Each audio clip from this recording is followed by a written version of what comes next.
прямой сын Курея Алиева, значит, от которого мы пишем фамилию Куриевой. Это его сын. Вот в 1841 году, значит, в то время он штабс-капитаном работал в Терской постоянной милиции. По стопам прапрадеда Беслана Идига Куриева пошли братья Мурцал и Уматгирей Куриевы, племянники Идига. Оба служили в Терской полиции, участвовали в Первой мировой войне. Рядом фотография Васамбека Куриева, поручика царской армии. Они все олицетворяют целую военную династию, верой и правдой, защищавших рубежи российского государства. Куриев Джабраил Джамалдинович. Ну, этот вообще вояк, он воевал во Второй мировой войне, участвовал от начала до конца войны, был на войне. Был капитаном, значит, у него были много наград, у него было, и, значит, после войны его, значит, направили в Казахстан, в Казахстане он умер.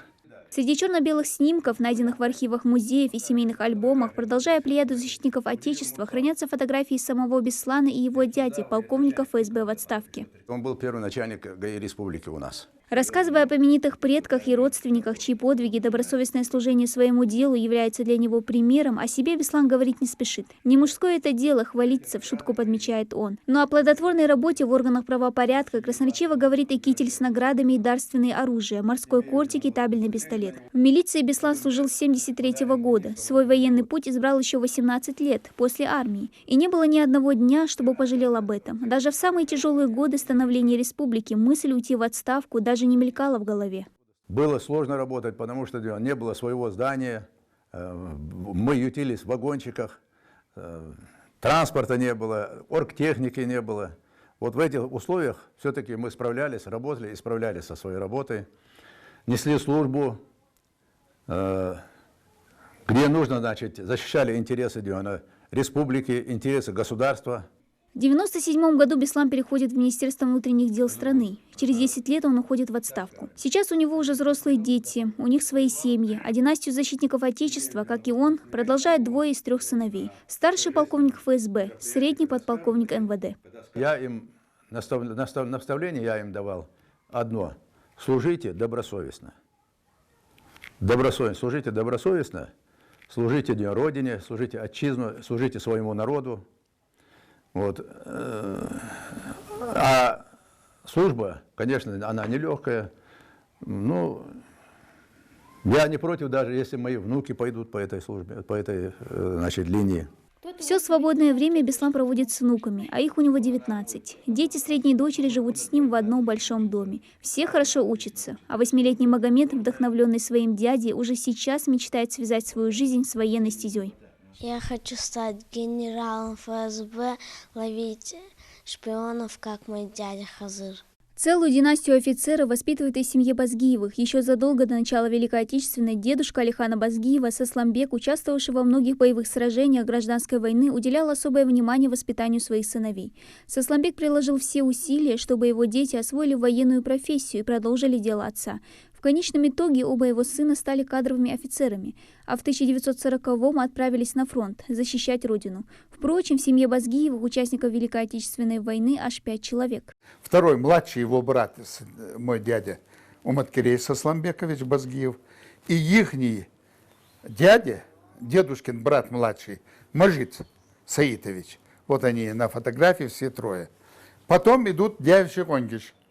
Это Ерыш Цанцагарбы с одного дома.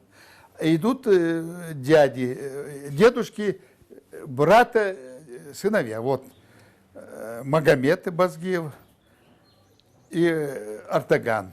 Элиту ингушей военных продолжают Укуровы. Тонт Укуров – генерал-майор, обладатель многочисленных наград, среди которых и серебряная медаль в память царствования Александра III, орден Святого Станислава III степени, орден Святой Анны. Родился Тонт Укуров 17 мая 1865 года в высокогорном селении Гули. Рано лишился родителей, поэтому в выборе профессионального пути ему помог дядя. Тонт поступил в Ставропольское училище, а по его окончанию – Московское техническое юнкерское училище. По второму разряду. То, что его ждет блестящее военное будущее, было заметно еще в студенческие годы. Всегда он был привержен к военной службе с самого детства. Он для себя примером считал наших воинов, наших богатырей.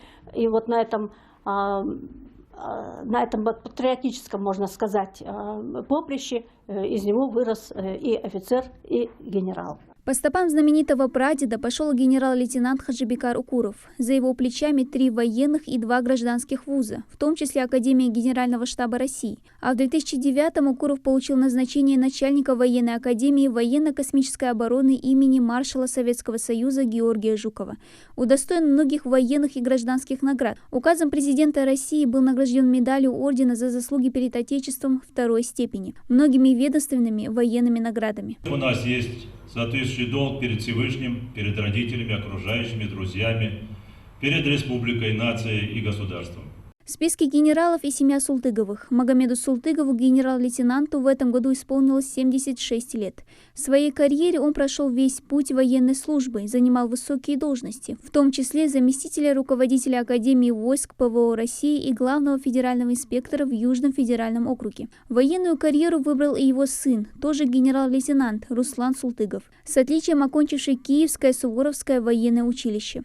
Сейчас Руслан занимает пост первого заместителя командующего Приволжским округом войск Национальной гвардии России. И это только несколько имен из целой плеяды защитников Отечества среди представителей нашего народа, которые всегда стояли и будут стоять на защите рубежей страны. Дана Плиева, Магомед Белакиев, Новости 24.